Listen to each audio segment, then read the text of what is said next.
Walter Magilton, October 2, 1933 to December 21, 2025. VALE. Walter Magilton was a remarkable man who lived a truly remarkable life.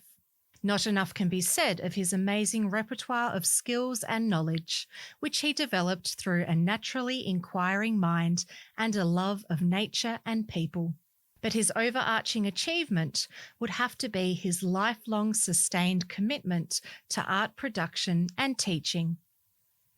Early life. Walter grew up in the Western District on a small dairy farm, where his father was also the local preacher. The local church was an important social meeting place. Walter said, "We didn't do any work on Sunday that wasn't absolutely essential, but milking certainly couldn't be avoided. We attempted to keep Sunday rather quiet, which the Baptist religion actively encouraged." After moving to a better farm a few miles closer to Port Campbell, the Baptist church and community encouraged an interest in hymn singing. And there was plenty of singing. Religious and secular, which developed into an enduring love of music. He went to boarding school at Carey Grammar. Walter struggled academically at Carey because his country school arithmetic didn't prepare him for algebra, geometry, or trigonometry. The maths teacher cut me to shreds, and I just never caught up. In the other classes, I was a happy medium, but I had no motivation. I was going to be a farmer's son. When I came home, I spent the next 2 or 3 years farming with my father and brother. I'd go out and paint, but I had no lessons, and I had lots of other interests: motorbikes, model aircraft, youth group, and church. But Dad came to me one day, and it was the best thing he ever said to me. He said, "Walter, your heart doesn't seem to be in farming. Have a think about it. And if you want to train for something, I'll pay for your training. If it doesn't work out, you can come back on the farm." For the first time in my life, I had a serious think about what I wanted to do. I was friends with a primary school teacher, and he seemed to have so much time. Well, if I was a primary teacher, I could go out painting on the weekends, so I went back to school. He went and completed his high school as a boarder at Geelong High. Walter was accepted into the Melbourne Teachers College and, he said, life became one long ball. We were full of life, generally well behaved. We studied and played hard. Studying art in all its forms was particularly wonderful for me, especially because my background in art had been so limited. However, my dear old father, staunch Baptist as he was not too pleased when he found out that I was actually drawing nude models. National service. A 3-month interlude of national training was not as unpleasant an experience as he thought it would be. When he was serving as a bombardier in the National Service, his battalion took part in lining the streets for the 1954 Royal Visit. It just so happened that his unit was lined up outside the Teachers College, where he was well known as a popular student amongst the young ladies there. Imagine him standing to attention, presenting arms, with balconies of young ladies jumping up and shouting, "Hi, Wally!" His mates must have thought he was a real Casanova. Also during his national service, he got hold of one of those newfangled biros and discovered that lines drawn on skin looked rather like tattoos. He drew a nude female tattoo on a mate's shoulder and very soon had a queue of servicemen lined up because they wanted one too. Teaching. At the end of Teachers College, he was appointed to Queenscliff Secondary School. "Talk about a big fish in a little puddle," he would say. He was young, enthusiastic, drove a red sports car, played football, helped with youth clubs and sang in a choir. One day I was invited to join the crew of a rally car and go on a 2-day trial, and I don't think I had ever experienced a more exciting weekend. Walter affected more than a mild eccentricity. His sense of style did not fit with the Education Department's conservative view of collar and tie and conservative sports jacket, a staple on teaching rounds. Walter's exotic collection of headwear, a profusion of facial hair, and a taste for flashes of bright colour often saw him warned that his studentship was in danger of suspension. However, the students thought he was the first teacher that looked like an artist and was a light amongst the tweed-jacketed, dreary professors that surrounded him. Behind the wheel. Walter's other passion was MGs. Walter became a founding member of the MG Car Club of Victoria in 1957. He had a huge influence in building the club into what it is today. Walter was not just an MG owner, he collected them, he polished them, and most importantly, he used them. Ask Walter his view on any particular subject, and you are sure to get his unabashed opinion. When you look through the club's honour board, you will see Walter's name appear in every column, from committee positions to club champion, with multiple entries for some. In 1981, he was awarded the club's highest honour, life membership. This is an honour which is bestowed upon very few members in recognition of continued and outstanding contribution over many years of membership. He became life member number 9, and it was an honour he always cherished. Walter could be found competing in his cars as well as manning the PA microphone.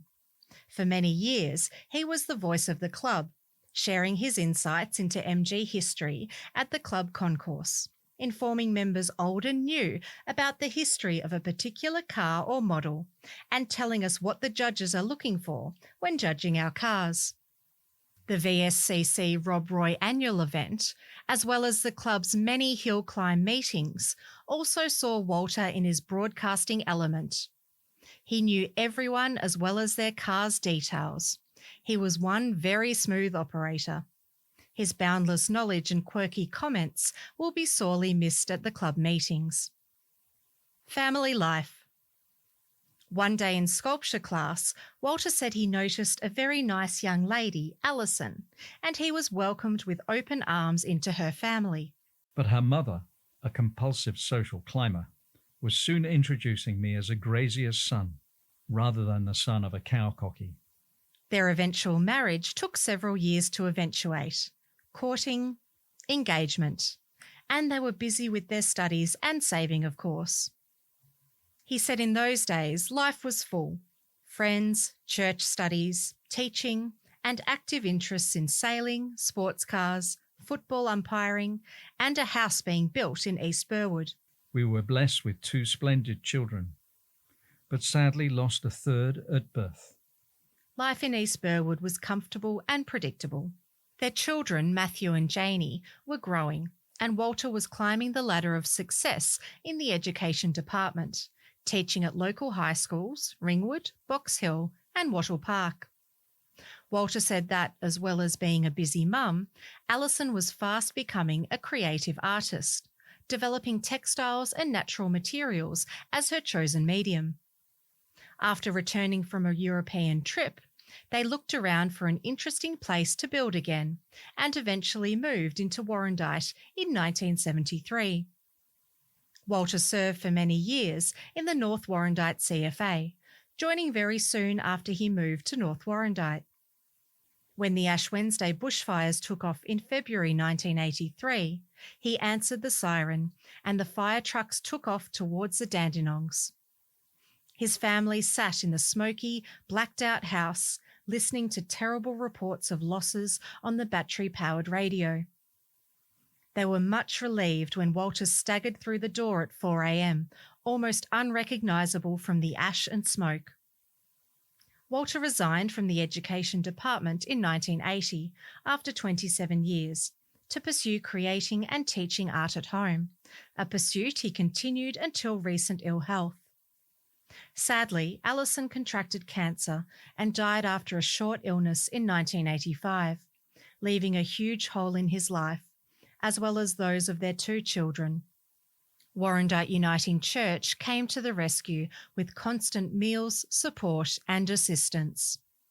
God bless the ladies. In my spiritual life, my faith has sometimes wavered, but my spiritual nature has remained strong. I probably regarded myself more as an agnostic than a Christian, but never as an atheist. Life without spirituality, to me, is unthinkable, or at best, sterile. By nature, I am an optimist. Walter said. Later life. He said his life took a distinct turn for the better when he and Denise Keeley Bedford started to keep company. I had been in the dumps and recovering from a brief but unsuccessful second marriage. Their friendship deepened and they eventually married at Pound Bend. Although our artwork is at opposite ends of the style spectrum, we gel and help each other, and it's mutually very rewarding to work in our studios in such proximity. Walter said. Walter has taught upwards of 400 mature age students and is very proud of all of them, particularly the ones who have gone on to full-time study. Significant place in Australian art. Walter has exhibited in London and judged prestigious art shows where monetary prizes can exceed $60,000, making adjudication a serious business indeed. Walter had long-standing memberships and office-bearing duties of the Victorian Artists Society and the Australian Guild of Realist Artists. Walter occupies a significant place in Australian art. He has made a successful career over 80 years in what has been important to him, a depiction of the landscape and man-made environment around him, a visual recognition where he has developed his own language of realism, which in turn has satisfied his spiritual belief in the value of nature. The rural spirit beats in his heart, where his rural background and life's interests merge in the subject matter. This in turn ignites our recognition. Here was an artist of explorative and creative integrity, not content to repeat successes, but engage in new techniques and subject matter. The historical competition between modern versus traditional has not been influential in his own direction, and in fact, he has continually supported all styles, so long as quality and honesty are apparent. He captured the infinite variations of light and atmosphere and a sense of timelessness, even magic. He brings poetry to unremarkable subject matter. Walter had taught continually from secondary school students to mature age. This would have greatly assisted him in his own development, as continual assessment of other people's work clarified his own direction. His work followed a long tradition of striving for the essence, the romance, the spiritual qualities in a subject, which only come through a highly developed perception and technical understanding. He was fortunate in having his wife Denise, herself a highly skilled artist, as a sounding board and companion. How fortunate has Walter been in his choice of life partners? Both were competent artists, and both were car enthusiasts. The interview process prior to proposals must have been interesting. Walter often said, "To be an artist and teacher has been such a privilege.